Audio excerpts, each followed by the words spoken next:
Saludos. En esta oportunidad estaremos hablando sobre el derecho constitucional al debido proceso. Este es un derecho complejo, en el sentido de que lo compone un conjunto de derechos procesales que deben concurrir para que exista, para que se configure el debido proceso. Al estar ausente uno de estos derechos procesales, previstos en el artículo 49 de la Constitución de la República Bolivariana de Venezuela, en consecuencia, se estaría infringiendo el debido proceso y eso invalidaría por completo el procedimiento. En ese sentido, pues destacamos en primer lugar el derecho a la defensa, previsto en el numeral 1 del artículo 49 de la Constitución, y señala que la defensa y la asistencia jurídica son derechos inviolables en todo estado y grado de la investigación y del proceso. En sí, el derecho a la defensa significa mi derecho a alegar, mi derecho a probar lo que la verdad o la certeza de lo que yo estoy alegando, y mi derecho a refutar los alegatos de mi contraparte y a cuestionar los medios procesales o las pruebas, a refutar las pruebas traídas al proceso por mi adversario procesal. Ahora bien, para el cabal ejercicio del derecho a la defensa, es importante tener en cuenta lo que se conocen como los actos de comunicación procesal, entiéndase citación, notificación, edictos, etc. Al respecto, afirma el jurista Joan Picó que los actos de comunicación, notificaciones, citaciones, etc., en la medida en que hacen posible la comparecencia del destinatario y la defensa contradictoria de las pretensiones, representa un instrumento ineludible para la observancia de las garantías constitucionales del proceso. Asimismo, destacamos el criterio de la Sala de Casación Civil del año 2001, que establece que la Constitución consagra el principio del debido proceso como un pilar fundamental para la obtención de la justicia. Ella ha sido desarrollada por el legislador en nuestros códigos y leyes mediante el establecimiento de normas que garantizan los derechos de defensa y de ser oído, obligando a los órganos jurisdiccionales y administrativos a cumplir con la ejecución de los medios de comunicación procesal, citación, notificación o intimación a las partes involucradas en el juicio, cuando el procedimiento así lo requiera, para resguardar la inviolabilidad de los mismos y así evitar su indefensión. En efecto, es de suma importancia cumplir con, de forma estricta los actos de comunicación procesal.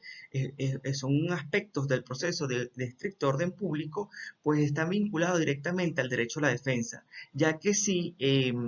no se comunica al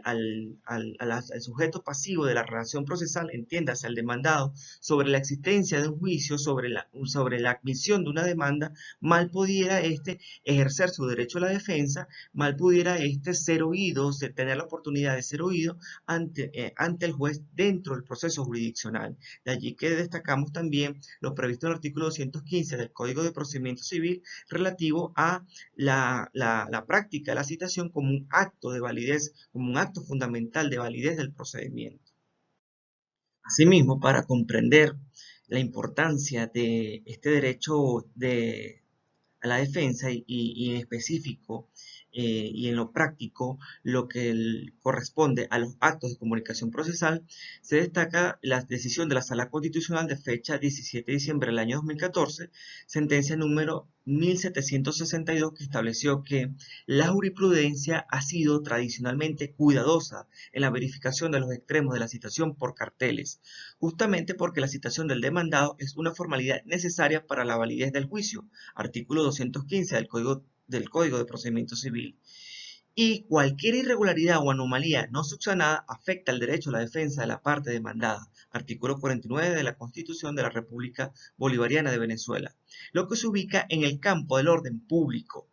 A este respecto, diversos autores y la propia jurisprudencia antigua y reciente, como se ha señalado, han reconocido como otras causales de nulidad de la citación una serie de circunstancias tales como que el cartel no disponga la consecuencia de no comparecer, nombramiento del defensor a cliente, que no se haya publicado en los diarios indicados por el juez, que no se identifique claramente el objeto de la pretensión o la demanda, que no se publique en los diarios con el tamaño de letra y formato adecuado. Asimismo, el error en la citación para la contestación de la demanda es causal de invalidación del juicio, numeral 1 del artículo 328 del Código de Procedimiento Civil.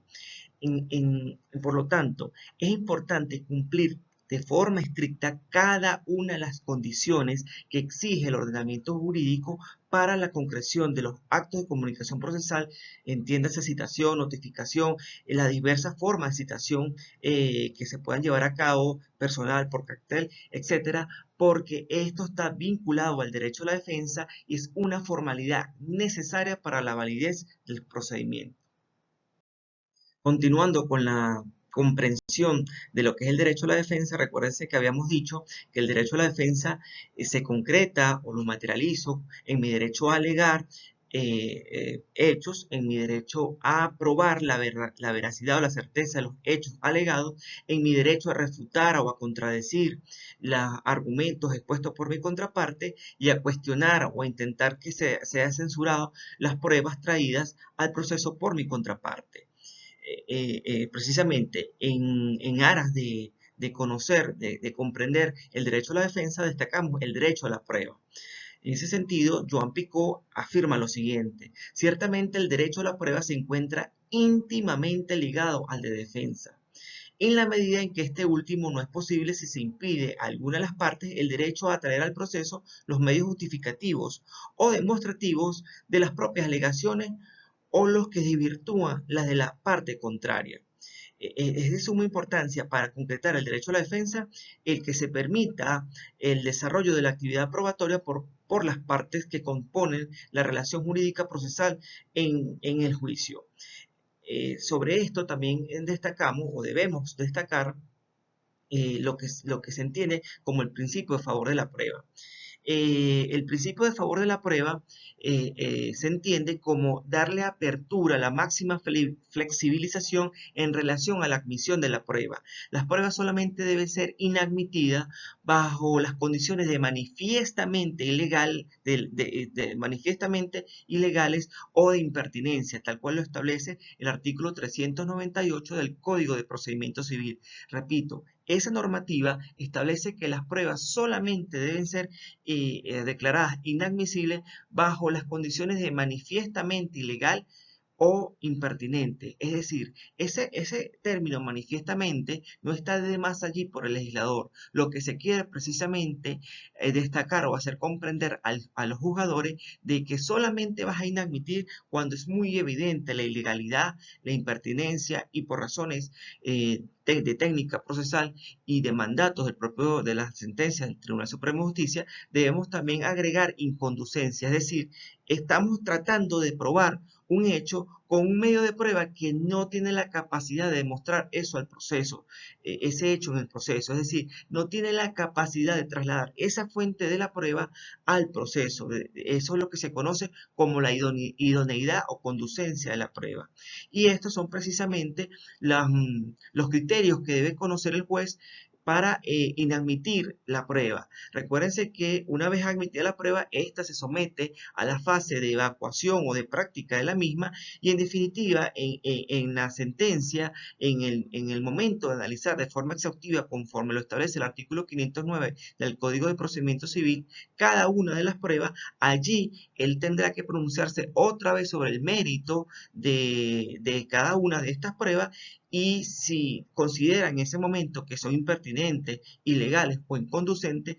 no se estaría contradiciendo respecto al auto en la que providenció sobre la admisión de las mismas, por cuanto en la sentencia de mérito él tiene una mejor visión de cada una de las pruebas porque ya estas fueron practicadas, ya estas fueron evacuadas, ya consta en auto sus resultas, lo cual no estaba así en el momento, no constaba en auto en el momento de la providencia de las mismas, pues allí solamente había una promoción. El único medio de prueba que se entiende practicado con su sola promoción es la documental, es decir, lo que yo pretendo demostrar a través de un instrumental o a través de una documental precisamente queda de una vez en evidencia por el contenido de la misma, pero una inspección judicial, una experticia, una prueba testifical requiere la práctica de la misma para que consten autos los resultados de estas pruebas. Además, eh, destaca la Sala de Casación Civil en relación al derecho a la prueba, en sentencia de fecha el 13 de junio del año 2012, expediente 651, lo siguiente. De los anteriores eventos procedimentales, se evidencia claramente que el juez de la causa, si bien no se pronunció específicamente sobre los alegatos que sustentaban las oposiciones ejercidas, no por ello menoscabó el derecho a la defensa de las partes, pues no obstante lo anterior, sí dictó la providencia correspondiente de admisibilidad o inadmisibilidad de las pruebas, dando así cabo al cumplimiento de la exigencia contenida en el artículo 399 del Código de Procedimiento Civil, de lo que se desprende que hubo una desestimación tácita de las oposiciones formuladas, salvo el de la prueba de exhibición de documentos promovida por la parte demandada, cuya admisión fue rechazada expresamente bajo los mismos argumentos que sustentaba la oposición. En ese sentido, es importante precisar lo siguiente. El juez, en el momento de providenciar sobre las pruebas, ya habíamos comentado que tiene que admitirlas, salvo manifiestamente que resulten ilegales o impertinentes, y agregamos inconducentes. De lo contrario, tiene que admitirlas y reglamentarlas, es decir, especificar de qué manera, en qué momento se van a evacuar las mismas. Si previo a la providencia de las pruebas, en el acto de oposición, hubo oposición, y en el momento procesal en el que el juez tiene que pronunciarse sobre la providencia de las pruebas, sobre la admisibilidad de las mismas, también debe pronunciarse respecto a la oposición que hayan ejecutado una de las partes respecto a la promoción efectuada por la otra parte, y conforme a esta decisión, si el juez no lo hiciere, si el juez omitiere el pronunciamiento respecto a la oposición a las pruebas ejercidas por una de las partes en relación a las pruebas de su adversario procesal, se entiende que hubo una desestimación tácita de las propuestas de oposición. Entonces se va a admitir las pruebas. Precisamente el sentido de esto es el principio de favor de la prueba que habíamos explicado en las láminas anteriores. Asimismo, el artículo 399 del Código de Procedimiento Civil establece que si el juez, en el momento de providenciar sobre la admisión de las pruebas, no lo hiciera, es decir, pasa el acto de providenciar sobre la admisibilidad de las pruebas y no expresa esta providencia, se entiende que por admitidas las pruebas. Es decir, aquí vemos una vez más la concreción del principio a favor de la prueba que habíamos explicado en las láminas anteriores, de que se debe dar la mayor flexibilidad, la mayor amplitud para la admisión de las pruebas. Finalmente, para la comprensión cabal del derecho constitucional al debido proceso, abordamos lo que es el resto del artículo 49 de la Constitución de la República Bolivariana de Venezuela, partiendo de este mandato que señala que toda persona se presume inocente mientras no se pruebe lo contrario. Se pudiera pensar en un primer momento que esto solamente tiene cabida en los procesos penales y en los procedimientos administrativos de índole sancionatorio. Sin embargo, pudiéramos afirmar que en materia civil también se aplica esta condición, esta exigencia del constituyente, puesto que el artículo 254 del Código de Procedimiento Civil establece que solamente se podrá declarar con lugar la demanda siempre que haya plena prueba de los hechos que componen la pretensión. Pudiéramos señalar que sin esta condición, entonces, siempre que no haya plena prueba de los hechos que constituyen la pretensión, entonces el demandado sería inocente, el demandado no tendría que estar sujeto a las condiciones que exige el demandante en la demanda. El derecho al juez natural, es importante la condición de que toda persona tiene derecho a ser oída. Esto va de la mano con el derecho a la defensa. Ya habíamos expresado previamente que esto requiere la práctica eh, de los actos de comunicación procesal, citación, notificación, intimación, edicto, etcétera, que darán lugar, que permitirán dar a conocer el procedimiento judicial y permitirán que estos tengan el derecho a ser oídos en un plazo razonable. Esto no es tanto de que haya una premura en resolver lo planteado, sino que todo se efectúe en los tiempos que establezca el legislador. Recordemos que el procedimiento los procedimientos judiciales están condicionados de modo, tiempo y lugar, y hay que respetar estas condiciones. En cuanto al plazo razonable, es que todo lo peticionado se resuelva en el tiempo que establezca el legislador.